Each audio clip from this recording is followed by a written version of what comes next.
અયોધ્યા પ્રયાગરાજ કાશી ફૂકલ અનાજ ખાવા દેશી ખોરાક વાળા હા એટલે પહેલેથી દૂધ ઘી એવું ખાધેલું ને બા સત્સંગ હારો જમાય હા સત્સંગ હારો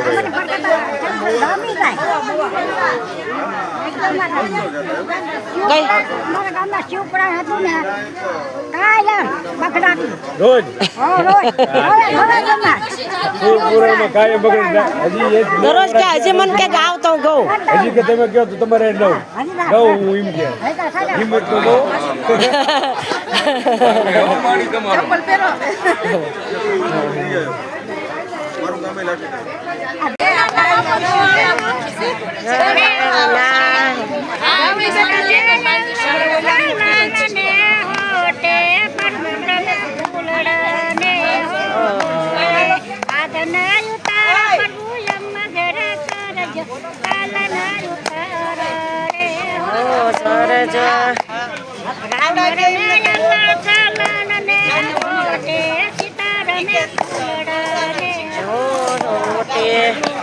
સરસ લ્યો જય સિયારામ